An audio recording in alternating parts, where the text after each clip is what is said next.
Menurut berbagai hadis yang sahih, Nabi Isa Al-Masih nanti akan turun lagi. Tidak membawa risalah yang baru, tapi meluruskan risalah Islam ini yang telah banyak ditinggalkan oleh masyarakat. Bahkan ada hadis menjelaskan beliau akan membunuh Nabi, mematahkan kayu-kayu salib, lalu melaksanakan haji dan umrah mengikuti syariat Nabi Muhammad, bukan membawa agama baru. Bapak-bapak, ibu-ibu, saudara-saudara kaum muslimin rahimakumullah.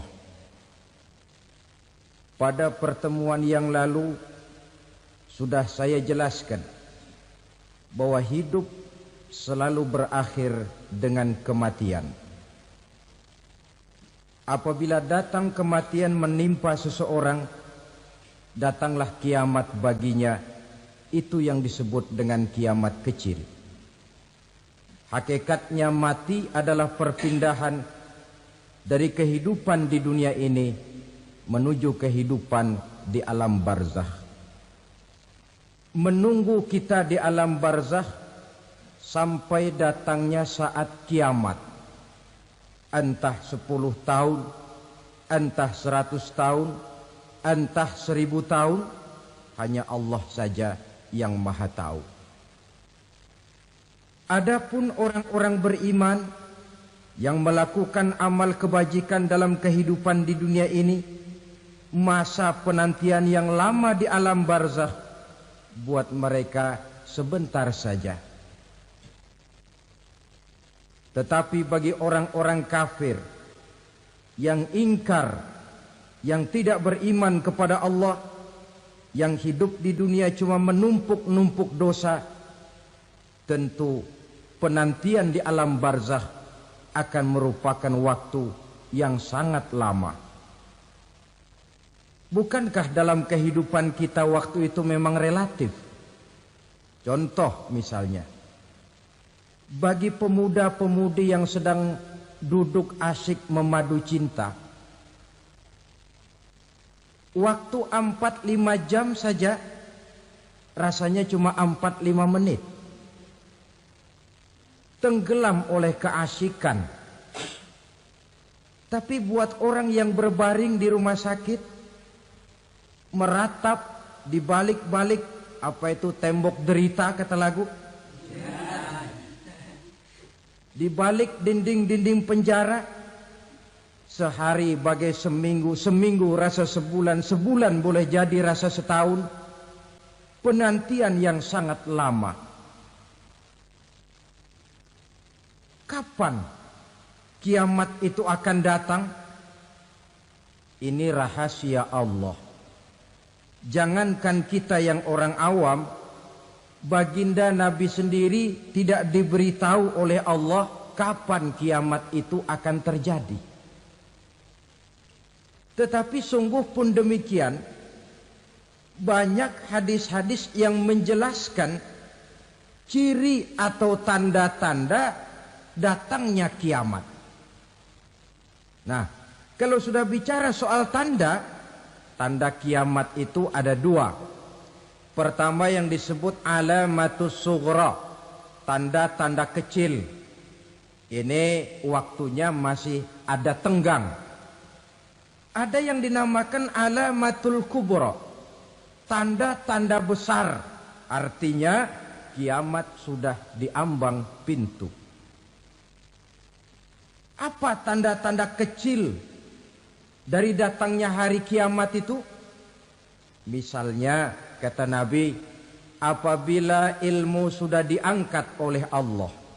Artinya apabila ulama sudah banyak wafat, minat orang belajar agama berkurang, lalu kebodohan nampak merajalela di mana-mana, zina dikerjakan secara terbuka, minuman-minuman keras jadi kebanggaan, itu termasuk di antara tanda-tanda kecil terjadinya hari kiamat.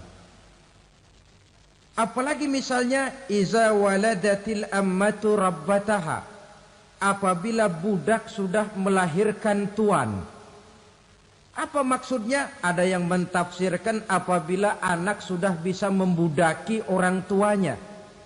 Orang tua yang melahirkan dia, yang membesarkan dia, demi setelah si anak besar jadi orang berpangkat, bertitel, berharta, berkedudukan.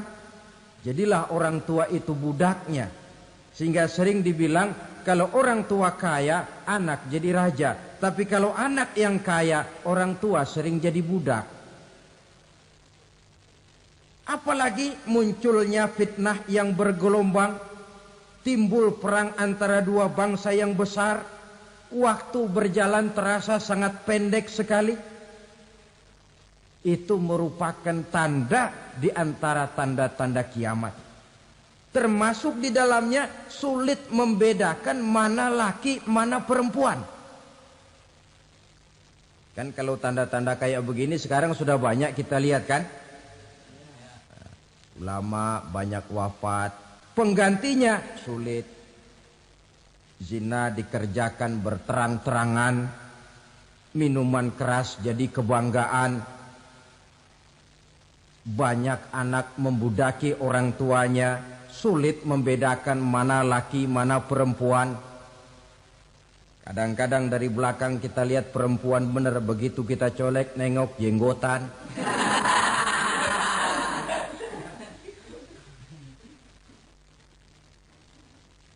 Ini termasuk tanda-tanda kecil. Masih ada tenggang sampai akan terjadinya kiamat itu. Nah, yang dimaksud dengan tanda-tanda besar, ini tanda besar artinya kiamat sudah di ambang pintu.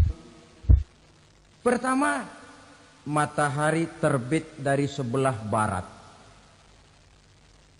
Apabila matahari sudah terbit dari arah sebelah barat, tertutuplah sudah pintu taubat.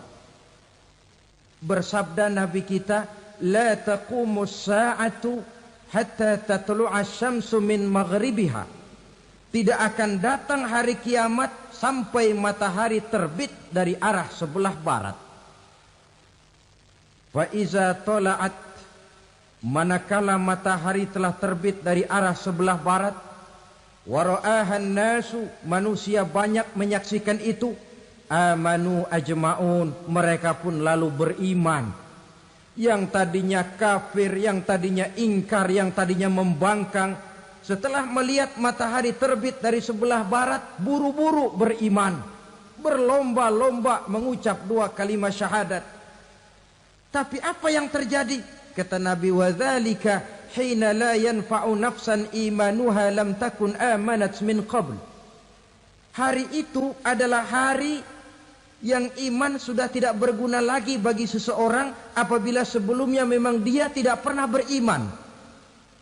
Au kasabat fi imaniha khaira, atau beriman tetapi tidak pernah melakukan kebajikan di dalam keimanannya itu. Hari yang sudah kasib, hari yang sudah terlambat, beriman tidak akan ada gunanya lagi. Ini pelajaran buat kita. Sebelum sang surya terbit dari sebelah barat, sebelum nafas sampai di tenggorokan, artinya pintu taubat masih terbuka. Kalau dua hal itu sudah terwujud, nafas sudah sampai di kerongkongan, atau matahari sudah terbit dari arah sebelah barat, tertutuplah sudah pintu taubat. Tak ada lagi gunanya pangkat, jabatan, harta, bahkan beriman pun dalam suasana macam itu. Too late, kata orang Kulon. Sudah terlambat. Matahari terbit dari arah sebelah barat. Itu tanda besar, artinya kiamat sudah di ambang pintu. Lalu apalagi tanda besar? Munculnya Dajjal. Dajjal artinya pendusta-pendusta yang menyesatkan manusia. Ada dua macam Dajjal, saudara. Ada Dajjal kecil. Ini Dajjal kelas teri. Kalau ini sejak zaman Rasulullah sudah ada itu. Tiap zaman ada. Di zaman Rasulullah misalnya ada yang bernama Aswad al-Unsi dari Yaman. Ada yang namanya Musailamah Al-Kazzab dari Yamamah. Ada yang namanya Ibnu Sayyad dari Madinah. Ini dajjal-dajjal di zaman Rasul. Musailamatul Kazzab memproklamirkan diri jadi nabi dia. Di zaman Rasul masih hidup. Ini dajjal zaman Nabi. Di zaman sahabat muncul dajjal-dajjal. Di zaman kita sekarang ini dajjal-dajjal pun gentayangan. Dajjal-dajjal kelas teri. Kerjanya mendustakan manusia, menyesatkan manusia, memalingkan manusia dari jalan yang benar dan diridhoi oleh Allah Subhanahu wa taala. Adapun yang merupakan tanda besar dari datangnya kiamat, dajjal-dajjal kelas kakap. Pembohong-pembohong besar yang menyesatkan masyarakat manusia berpaling dari jalan Allah mengikuti jalan mereka. Apa sih ciri dajjal itu? Kata Nabi dalam hadis Bukhari Muslim, "Innad dajjala", sesungguhnya yang namanya dajjal itu yakhruju, satu saat akan muncul mendekati hari kiamat. Wa inna ma'ahu ma'an, si dajjal ini membawa air. Wa naran, dan juga membawa api. Dua simbol. Di tangan yang satu dia bawa air, di tangan yang satu dia bawa api. Wa ammal ladzi yarahu an-nasu ma'an fanarun. Adapun yang orang banyak lihat air, hakikatnya adalah api. Yang dilihat api, hakikatnya adalah air. Oleh sebab itu, kalau api yang ditawarkan, ambillah air. Kalau air yang ditawarkan, pilihlah api. Maksudnya apa ini? Ini bahasa simbol, saudara-saudara. Dajjal bicaranya seolah-olah untuk kepentingan manusia. Menawarkan surga. Surga yang dia tawarkan hakikatnya neraka. Hai manusia, kalau kau mau bahagia, jangan dekat-dekat dengan agama. Solat itu tidak efektif dan efisien, tidak produktif dari segi ekonomi itu. Menghadiri majelis taklim cuma buang-buang waktu. Tahajud, tasbih, tahlil, baca Quran, apa itu? Pekerjaan mubazir saja. Hidup ini cuma sekali, masa yang cuma sekali, manfaatkan dengan sebaik-baiknya. Mumpung. Dibawanya sifat mumpung tetapi dalam pengertian yang sangat negatif. Bicaranya seolah-olah untuk kepentingan manusia, tetapi sebenarnya menjerumuskan manusia. Menawarkan air, tapi sebenarnya api. Menawarkan api, tapi hakikatnya air. Buat apa kamu sholat? Buat apa kamu bayar zakat? Buat apa kamu puasa? Surga yang dicanangkan dajjal, hakikatnya neraka. Neraka yang digambarkan dajjal, pada dasarnya adalah surga. Jadi memutarbalikkan fakta itu kerjaan dajjal. Yang hak jadi batil, yang batil dibilang hak, yang benar jadi salah, yang salah malah jadi benar. Tuntunan disuruh jadi tontonan, tontonan malah menjadi tuntunan. Itu pekerjaan dajjal profesinya. Zamannya Nabi Adam, dajjalnya kan iblis. Betul? Betul. Apa sih rayuan iblis itu? Allah setelah menciptakan Nabi Adam kan bilang, Adam, kau dan istrimu Hawa tinggal di surga ini. Seluruh fasilitas yang ada di surga persilahkan kau nikmati. Satu yang tidak boleh, jangan coba-coba dekati pohon khuldi. Dekat saja jangan, apalagi sampai memetiknya. Datang dajjal yang namanya iblis ini. Adam, kamu tahu nggak kenapa tidak boleh makan buah khuldi? Ya nggak tahu, pokoknya saya dilarang. Bodoh kamu Dam. Khuldun artinya kekal. Kalau kamu makan itu buah, kau akan kekal di surga buat selamanya. Allah tidak kepengen, maka dilarang kamu makan buah khuldi. Kalau kau ingin kekal di surga Adam, makan saja. Saya bicara begini ini untuk kepentingan kamu Adam. Ini kan ciri-ciri Dajjal. Bicaranya sih seolah-olah untuk kepentingan Nabi Adam. Hakikat sebenarnya menjerumuskan Nabi Adam supaya ingkar dan melanggar larangan dari Allah Subhanahu wa ta'ala. Jadi setelah muncul Dajjal, timbul kekacauan-kekacauan di masyarakat. Banyak yang terpengaruh, terpedaya dan terpesona. Termasuk mereka yang memproklamirkan diri jadi nabi. Mereka yang memproklamirkan diri jadi rasul di zaman sesudah Rasulullah wafat. Itu adalah Dajjal. Maka saya ingatkan, kalau di zaman kita sekarang ini ada orang ngaku jadi nabi, ada orang ngaku jadi rasul, biar bahasa Arabnya kental,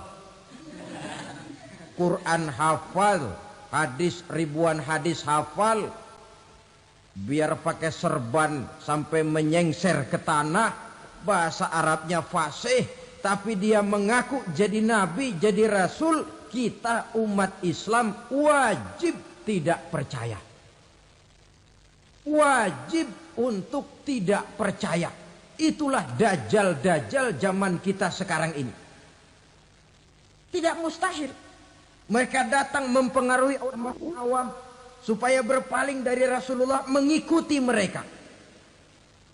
Nah, di akhir zaman nanti, mendekati hari kiamat, Dajjal ini muncul. Dajjal kelas kakap, menyesatkan masyarakat manusia untuk berpaling dari Islam, mengikuti seruan mereka. Apalagi di antara datangnya kiamat itu, tanda yang besar itu, turunnya Nabiullah Isa Al-Masih, putra Maryam. Menurut berbagai hadis yang sahih, Nabi Isa Al-Masih nanti akan turun lagi. Tidak membawa risalah yang baru, tapi meluruskan risalah Islam ini yang telah banyak ditinggalkan oleh masyarakat. Bahkan ada hadis menjelaskan beliau akan membunuh Nabi, mematahkan kayu-kayu salib, lalu melaksanakan haji dan umrah mengikuti syariat Nabi Muhammad, bukan membawa agama baru.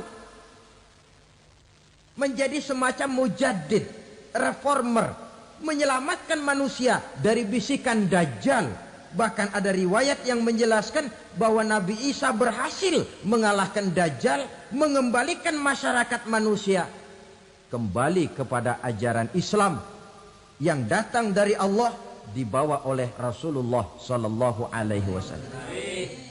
Dengan kata lain, turunnya Nabi Isa bukan sebagai nabi dan rasul baru, tetapi mengikuti syariat Nabi kita Muhammad sallallahu alaihi wasallam. Saudara hadirin, ibu-ibu hadirat yang saya hormati, kemudian apalagi di antara tanda-tanda besar akan datangnya kiamat itu? Keluarnya asap atau awan. Kata Nabi, inna min asratis sa'ah dukhanan yamla'u ma bainal masyriqi wal maghrib. Di antara tanda-tanda kiamat, munculnya awan antara langit dan bumi. Ini pun diperkuat dalam surah Ad-Dukhan ayat 10. Fartaqib yauma ta'tis sama' bidukhanin mubin fayughshan nas hadza azabun alim. Bagi orang-orang yang beriman, mereka biasa-biasa saja. Tapi bagi orang kufur, datangnya asap dan awan ini merupakan azab yang kelewat pedih. Barangkali sedikit mendekati gambaran tentang azab yang pedih ini, saya ingatkan alam pikiran kita kepada peristiwa yang belum lama terjadi. Pernah dengar berita bocornya reaktor nuklir di Chernobyl, Uni Soviet? Pernah dengar? Nah, bocornya reaktor nuklir di Chernobyl yang mengakibatkan ratusan bahkan sangat mungkin ribuan nyawa. Cuma satu reaktor. Bagaimana kalau seluruh cadangan nuklir yang dimiliki oleh para negara adik kuasa ini diledakkan? Bahkan yang konon menurut catatan cadangan nuklir yang dimiliki bersama oleh Amerika dan Rusia sekarang ini sudah sanggup memusnahkan 6 miliar manusia. 1,5 kali lebih banyak dari jumlah manusia yang nongkrong di permukaan bumi ini. Saudara-saudara hadirin yang saya hormati, lalu saat mendekati hari kiamat, apalagi tandanya? Setelah Nabi Isa wafat, pada saat turunnya yang kedua kali, lalu Allah meniupkan angin sejuk. Semua orang-orang beriman, orang-orang baik wafat. Sehingga penghuni bumi ini cuma tinggal lagi terdiri dari orang-orang kafir. Tidak ada lagi di bumi ini yang bisa mengucapkan Allah. Sehingga dalam hadis qudsi itu ada keterangan, Innallaha azza wa jalla yaqulu li Israfil. Allah pernah pesan kepada malaikat Israfil. Kata Allah, Israfil, Iza sami'ta qailan yaqul Allah, Allah, fa akhirin nafakh 40 sanatan ikraman liqailiha. Hai Israfil, apabila kau dengar di permukaan bumi masih banyak orang yang mengucapkan Allah, Allah, maka tunda sangkakala kiamat itu 40 tahun. Untuk apa? Ikraman liqailiha, menghormati orang yang mengucapkan Allah, Allah itu. Wah, jadi karena sekarang masih banyak yang mengucapkan Allah, besar hatilah kita, masih jauh kiamat itu. Tapi jangan lupa, kiamat pribadi, kiamat kecil itu yang gak kita sangka-sangka. Ajal datang mencabut nyawa, itu kiamat pribadi. Dan itu yang pasti kita hadapi. Dan itu yang membuat kita tidak boleh bersikap main-main di dalam kehidupan sekarang ini. Saudara hadirin yang saya hormati, tidak ada lagi orang-orang muslim. Seluruh penduduk dunia ini kafir. Lalu terciptalah struktur sosial yang berlandaskan prinsip hidup semau gue. Bakal terjadilah prinsip di mana yang kaya menyantap yang miskin, yang kuat menindas yang lemah. Hidup sudah bagaikan di rimba belantara. Berlaku hukum rimba. Siapa yang kuat dia yang menang. Siapa yang lemah menjadi mangsa. Timbul kekacauan. Maksiat merajalela. Munkarat menjadi-jadi. Sehingga isi bumi ini penuh dengan segala macam perbuatan dosa. Tidak ada perlunya lagi alam diperpanjang temponya. Datang saat yang sudah dijanjikan oleh Allah Azza wa Jalla, maka terjadilah yang disebut kiamat kubra, kiamat besar, kiamat hancur-hancuran. Bagaimana kejadian ini dimulai? Dalam surah Az-Zumar ayat 68, Allah Subhanahu wa taala berfirman, "Wa nufikha fis-suri fasa'iqa man fis samawati wa man fil ardi illa man sya'allahu." Maka manakala ditiuplah sangkakala, terkejutlah seluruh yang ada di langit dan seluruh yang ada di bumi. Bila saat kiamat datang, Allah perintah malaikat Israfil, Israfil, tiup sangkakalamu. Ditiuplah sangkakala oleh malaikat Israfil. Yang akibat daripada tiupan itu, seluruh yang ada di langit, seluruh yang ada di permukaan bumi terkejut. Yang ada di langit siapa? Malaikat kan. Bayangin aja kalau malaikat kaget, apalagi kita. Terkejut seluruh makhluk yang ada di bumi, yang ada di langit mendengar suara sangkakala itu. Bunyinya tidak sanggup kita bayangkan dahsyatnya. Ledakan nuklir, ledakan neutron, belum apa-apa ketimbang bunyi sangkakala malaikat Israfil ini. Nah, lalu mendengar bunyi sangkakala ini, Gemparlah makhluk, kacaulah alam. Bumi gempa, planet-planet bertabrakan, gunung meletus, air laut tumpah ke darat, angin topan bertiup, halilintar menyambar. Lalu semua yang bernama hidup mati total. Mati bareng tanpa persiapan. La haula wala quwata illa billah. Saya kadang-kadang dalam tafakur bermohon, ya Allah, mudah-mudahan saya enggak nemuin kiamat beneran. Ngeri. Tidak bisa kita bayangkan macam apa suasana seperti itu. Allah saja banyak memberikan gambaran, misalnya Al-Qari'ah, wa mal qari'ah, wa ma adraka mal qari'ah. Kejadian yang menggemparkan. Tahukah kamu apa kejadian yang menggemparkan itu? Yauma yakunun nasu kal farasil mabsus wa takunul jibalu kal ihnil manfus. Pada saat itu manusia berterbangan bagai kupu-kupu. Gunung berterbangan seperti kapas ditiup angin. Gunung saja macam kapas, konon lagi manusia. Kematian total, mulai semut sampai gajah mati. Jin mati, iblis mati, malaikat mati. Oh, malaikat saja mati. Saudara hadirin yang saya hormati, kematian total yang tanpa persiapan. Orang bilang, Pak, kalau mati bareng begitu yang repot malaikat maut dong ya. Cabut sana, cabut sini. Itu kalau menurut logika kita. Mestinya begitu menurut logika.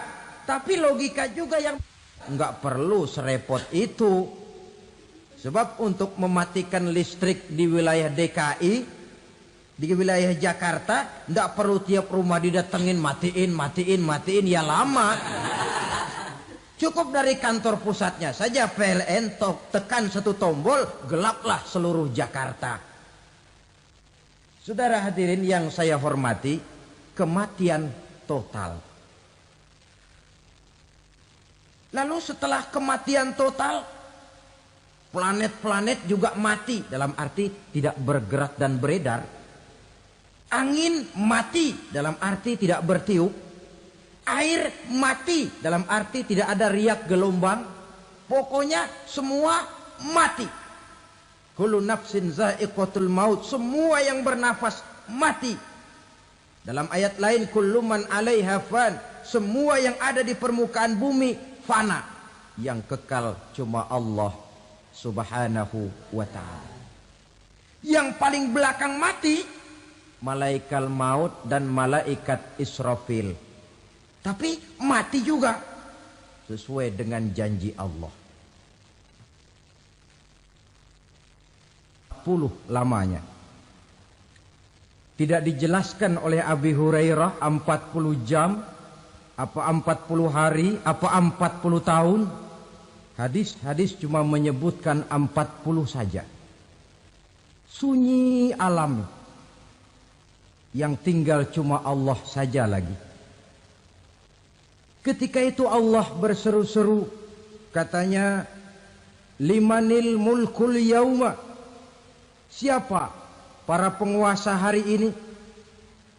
Mana itu raja-raja dan penguasa yang dulu mengaku jadi Tuhan? Fir'aun. Mana Fir'aun sekarang? Yang dulu jadi raja, merasa berhasil, sombong, lalu tidak mau turun-turun dari kekuasaannya, sampai kepada puncak kekurang ajarannya mengangkat diri jadi Tuhan. Mana itu Fir'aun? Namrus. Mana sekarang Namrus? La ilaha illa ana. Ternyata tidak ada Tuhan lain selain daripada aku, kata Allah. Proses kemudian, saudara-saudara, turunlah hujan dari langit. 40 lamanya hujan itu. Tidak jelas juga 40 jam apa 40 hari. Setelah air turun membasahi, datanglah tiupan sangkakala yang kedua. Semua yang bernama mati bangkit dari kuburnya masing-masing. Ini yang disebut Yaumul Ba'thi, hari kebangkitan. Allahu Akbar. Pada saat kita bangkit dari kubur kita masing-masing, kumpul di padang mahsyar namanya. Bayangin aja, saya sendiri nggak sanggup bayangin. Manusia sejak zaman Adam sampai zaman kiamat kumpul bareng di tempat sama. Berapa banyaknya itu?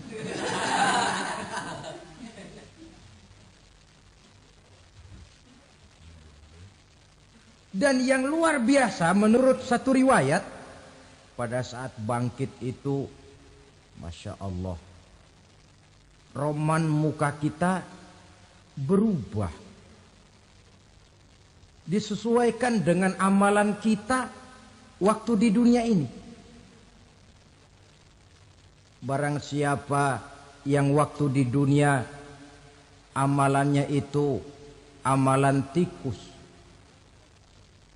di akhirat nanti dia bangkit dari kubur, mukanya seperti muka tikus. Gagah betul badannya, tapi mukanya seperti tikus. Kenapa? Amalannya waktu di dunia seperti amalan tikus. Apa amalan tikus itu? Suka ngegeragoti barang yang sudah disimpan rapi-rapi. Orang sudah simpan uang rapi-rapi, simpan perhiasan rapi-rapi, digeragoti oleh tikus. Maling-maling, pencoleng-pencoleng, koruptor-koruptor. Itu nanti di akhirat nanti kita lihat mukanya seperti muka tikus. Oh ini waktu di dunia suka nyolong, mukanya seperti muka tikus. Barang siapa yang waktu di dunia ini amalannya itu amalan macan, dia akan bangkit nanti mukanya seperti muka macan. Apa amalan macan? Macan itu amalannya menang-menangan. Orang yang mau menang saja nggak mau mengalah. Coba lihat di hutan. Kenal hutan nggak? Di hutan, raja hutan di mana-mana pasti macan. Betul kan? Betul. Padahal hutan belum pernah bikin pemilihan umum. Tapi macan tidak peduli ada pemilihan umum apa tidak, pokok saya raja. Sebab apa? Macan jadi raja itu bukan karena benar, tapi karena kuat jadi raja. Setelah dia jadi raja, rakyat hutan yang mesti dilindungi malah dimakan oleh raja macan. Kambing rakyat hutan dimakan oleh macan. Ayam rakyat hutan dimakan oleh macan.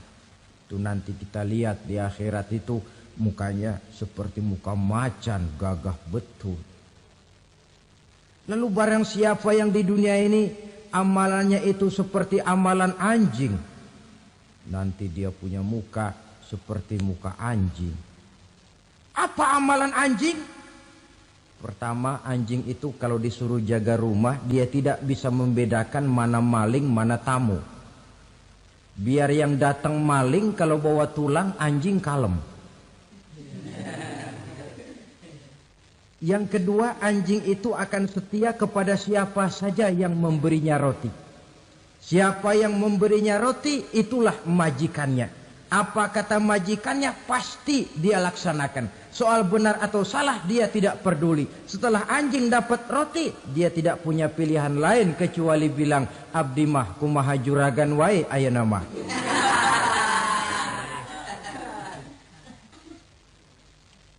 Saudara hadirin yang saya hormati, berkumpul di padang mahsyar, tiap orang sibuk dengan persoalannya masing-masing. Matahari waktu itu didekatkan oleh Allah. Panas luar biasa. Ada yang saking panasnya itu mencucurkan peluh keringat sampai sebatas mata kakinya. Ada yang keringatnya sampai sedengkulnya. Ada yang keringatnya sampai sepusatnya. Ada yang keringatnya mengalir sampai sebahunya. Ada yang kelelap oleh keringatnya sendiri. Sementara orang di sampingnya enggak apa-apa. Bergantung lagi amalan dia waktu di dunia ini.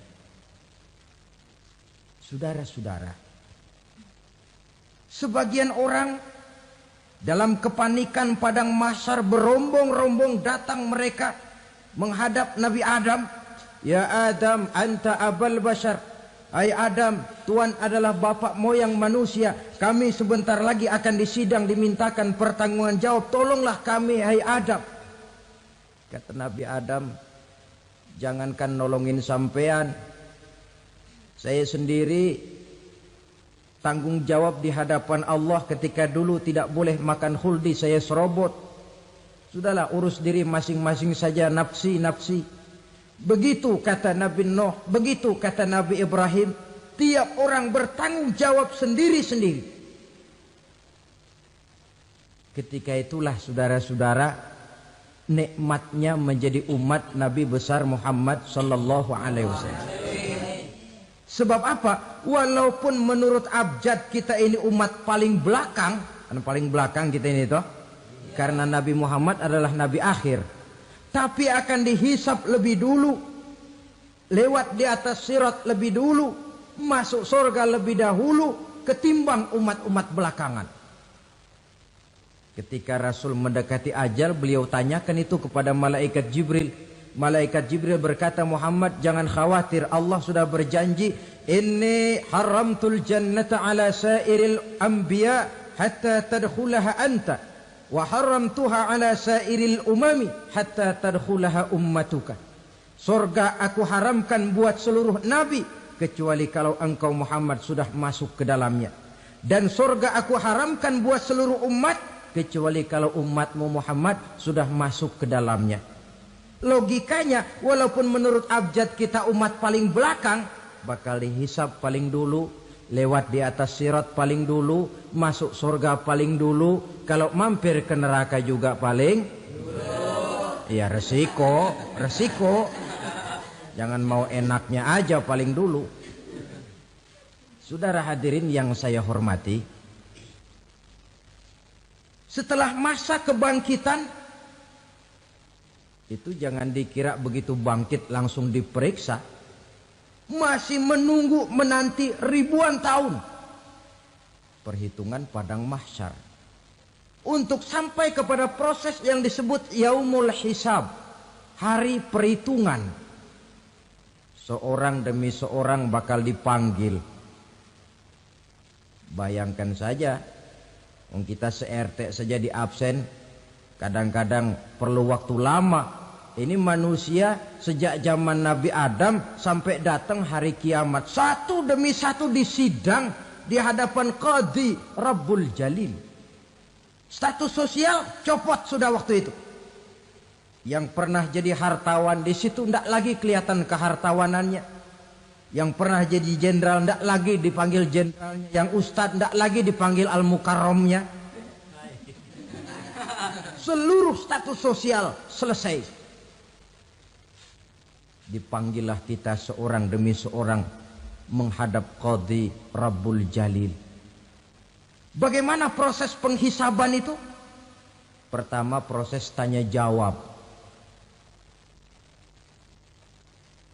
Di antaranya ada hadis menyatakan lan tazula qadama 'abdin yaumal qiyamah hatta yus'ala an arba'i khisalin.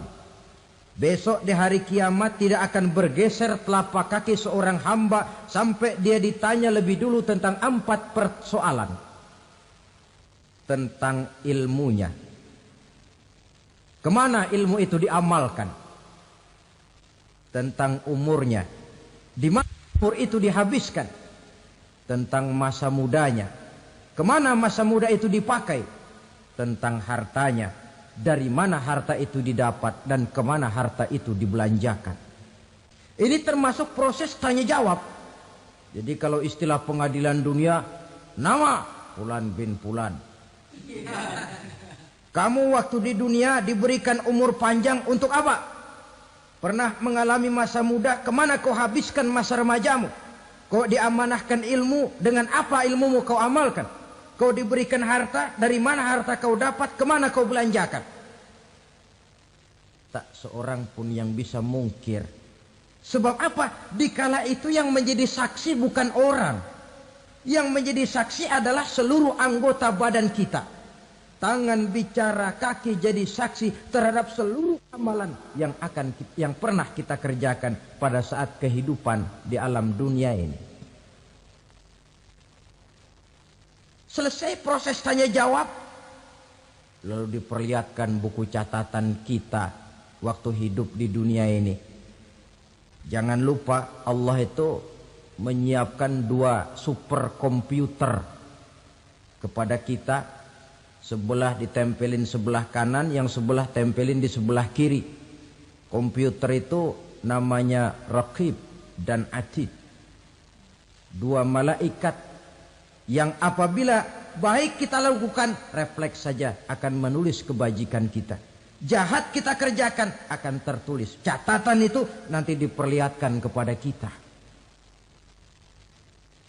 Waduh, alangkah malunya pada saat diperlihatkan catatan kita, buku rapot kita merah melulu. Barangkali diperiksa sambil diomelin, brengsek lo. Buku merah melulu begini, bagaimana waktu hidup di dunia?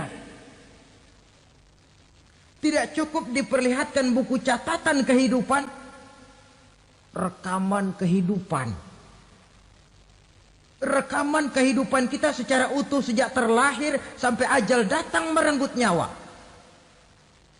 Barangkali mirip dengan video sekarang ini, di mana terekam dengan baik seluruh kegiatan kita sejak yang sekecil-kecilnya sampai kepada yang sebesar-besarnya. Untuk kemudian kita pun menerima balasan. In khairan fa khairun wa in syarran fa syarrun. Kalau baik ya baik balasannya, kalau jahat ya jahat juga balasannya. Catatan-catatan kita diberikan. Kalau banyak kebajikannya diberikan di tangan kanan dengan cara yang halus. Kalau banyak kejahatannya diberikan dari sebelah kiri atau dilempar dari belakang. Itulah sebabnya sejak di dunia ini kita sudah mohon kepada Allah. Ketika berwudu membasuh tangan kanan, apa kita bilang? Allahumma a'tini kitabi biyamini wa hasibni hisaban yasira. Ya Allah, berikan saya kitab di tangan kanan, dan kalau saya memang perlu dihisap, hisaplah saya yang seringan-ringannya. Tangan kiri berlindung kita kepada Allah. Jangan sampai diberikan kitab di tangan kiri atau dari arah sebelah belakang.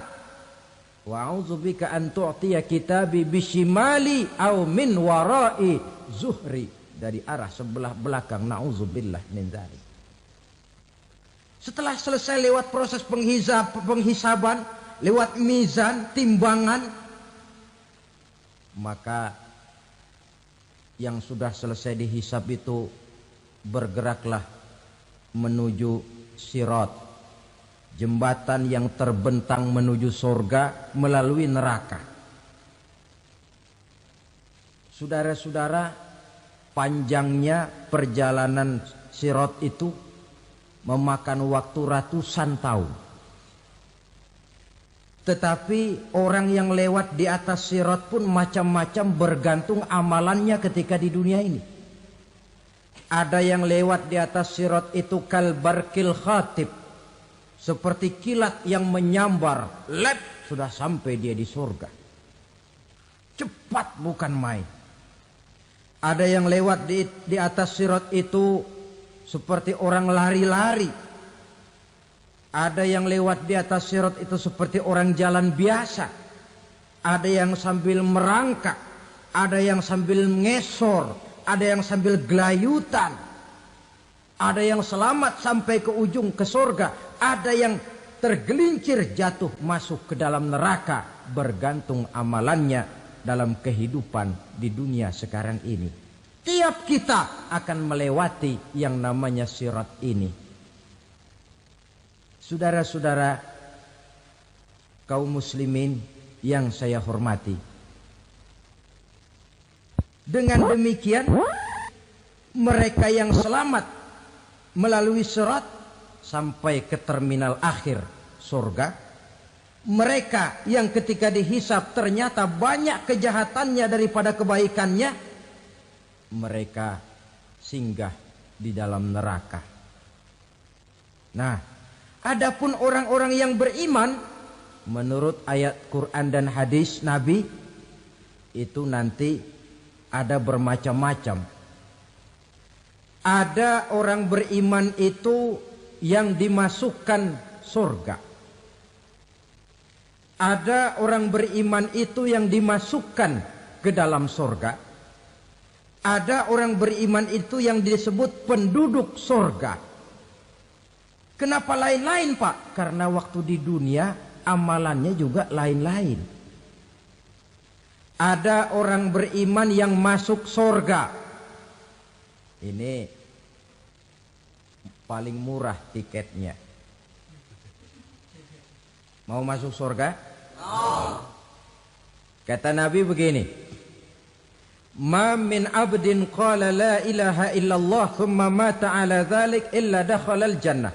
Kalau seorang hamba sudah mengucap dua kalimat syahadat, dia yakin dengan kebenaran kalimat itu sampai matinya, orang itu akan masuk surga.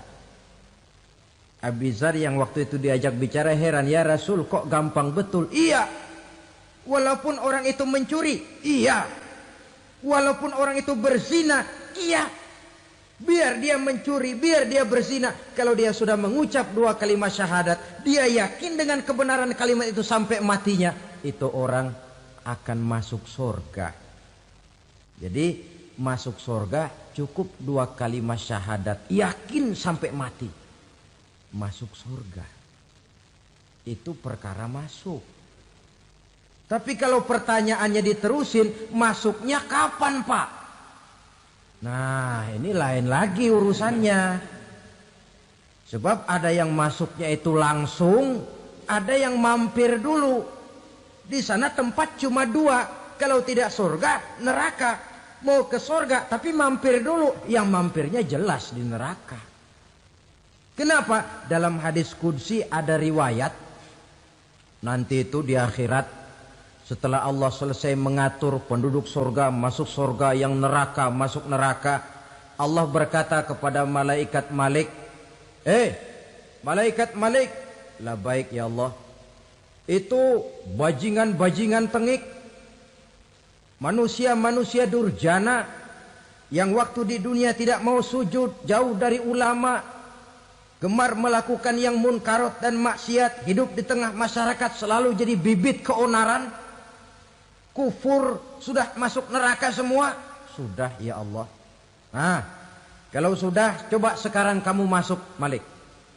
Saya, iya, masuk neraka. Mau apa ya Allah? Kata Allah, akhriju minan nar man kana fi qalbihi misqala habbatin min khardalin min iman. Kau masuk neraka, cari di dalam neraka orang-orang yang ada imannya walaupun kecil sebesar biji zarah, angkat mereka keluar.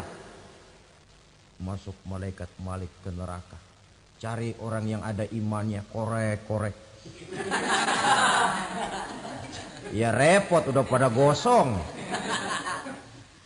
Yang ada imannya diangkat ke atas, yang ada imannya diangkat ke atas. Lalu dimandikan di Nahrul Hayat, namanya sungai kehidupan di akhirat nanti. Cakep lagi rupanya, bersih lagi wajahnya, apel di hadapan Allah. Kata Allah, bagaimana mas? Kapok enggak sampean? Kapok ya Allah. Nah, kalau kapok, idhab fadkhulil jannah, pergi masuk surga sana. Berangkat mereka ke surga. ketemu sama teman-temannya yang udah sampai lebih dulu, yang nggak pakai mampir lagi. Terjadi dialog. Kata teman-temannya yang udah pada nyampe duluan, Mas, iya, emang baru sampai? Saya baru sampai. Memang mampir di mana dulu, Mas? Kita sudah lama sampai di surga. Saudara buka surah Al-Muddatsir ayat 34-35. Ma salakakum fis saqar? Kenapa kamu mampir di neraka Saqar? Qalu lam nakum minal musallin. Mereka menjawab, kami mampir di neraka Saqar, Mas, gara-gara dulunya kami waktu di dunia ndak pernah sholat. Ndak pernah sholat? Ndak pernah. Kan rumahnya dekat masjid. Cuma dekat doang, Mas. Sholat mah enggak saya. Enggak pernah ngasih makan fakir miskin. Tidak pernah hadir di majelis taklim, pendeknya tidak pernah melakukan kebajikan, maka saya pun mampir di neraka Saqar. Untung betul saya punya iman, Mas, sedikit. Waktu hidup di dunia dulu saya pernah mengucap 2 kalimat syahadat, sekali-kalinya waktu mau kawin. Masya Allah. Untung saja kawin, kalau nggak kawin polos.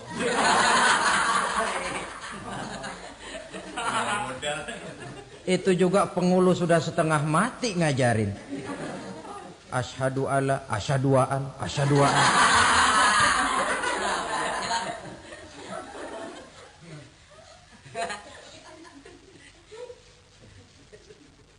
Ini namanya masuk surga, ada mampir dulu. Ada pula orang mukmin itu yang dimasukkan surga. Namanya dimasukkan kan terima beres. Saya masuk ke rumah, jalan sendiri, cari tempat sendiri. Saya dimasukkan ke dalam rumah, terima beres, pokok ada di dalam, itu dimasukkan namanya. Nggak pakai mampir. Tapi tentu tiketnya lebih mahal ketimbang yang pertama tadi. Apa kata Allah?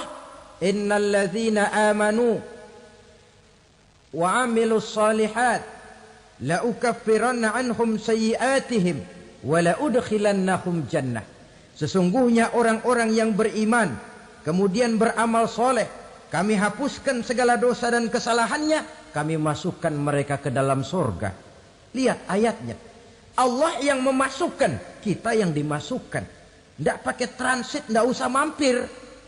Cuma tidak cukup syahadat, tidak cukup amanu, tapi diiringi dengan wa'amilus salih. Iman, amal.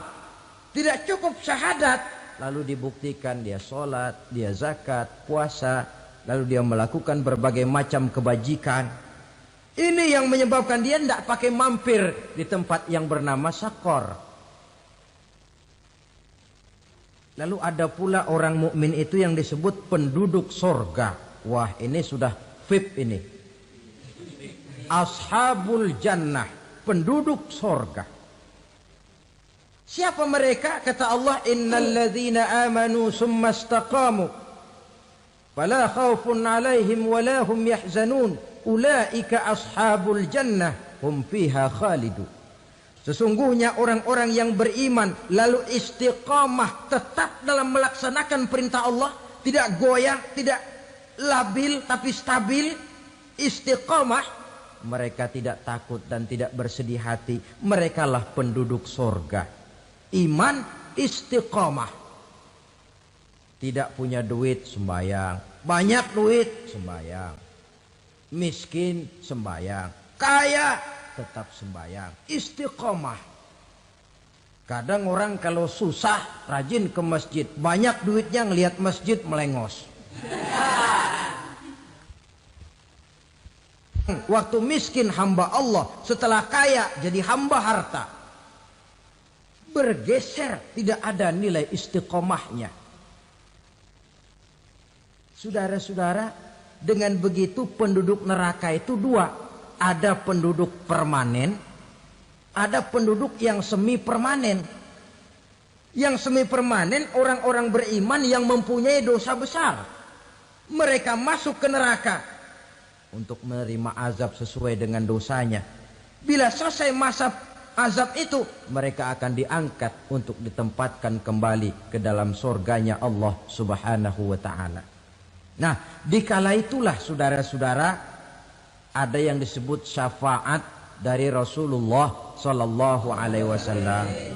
Tapi tentu jangan lupa, syafaat ini ibarat kain menambal dia. Kita punya kain bolong-bolong sedikit, syafaat yang menambal. Solat kita ada kurang dikit, sedekah kita ada campur riak dikit, amalan kita ada tidak karena Allah dikit, kita berharap syafaat. Jadi biarlah kain masih bolong-bolong, yang penting punya kain. Tapi kalau kainnya tidak ada, yang ditambal apanya? Solat tidak, puasa tidak, zakat tidak, berharap syafaat saja. Ya, terlalu berlebihan itu.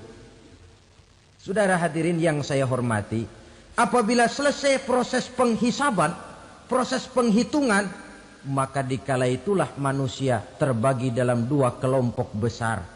Fariqun fil jannah wa fariqun fis sa'ir. Sekelompok orang-orang beruntung yang masuk ke dalam surga, dan sekelompok lagi masuk ke dalam neraka.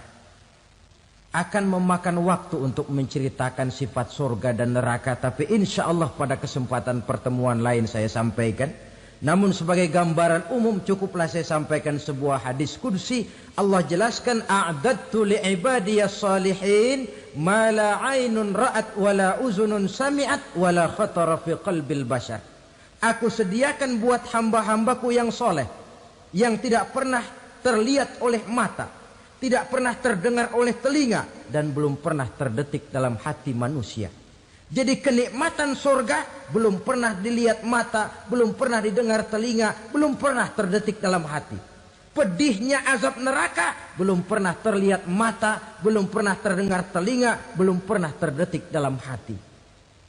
Saudara hadirin yang saya hormati, oleh karena itu sebagai uraian akhir daripada kiamat ini, marilah sama-sama kita memanfaatkan hidup dengan sebaik-baiknya, supaya jangan timbul penyesalan di hari kemudian nanti. Mudah-mudahan kita seluruhnya diselamatkan Allah dari azab neraka.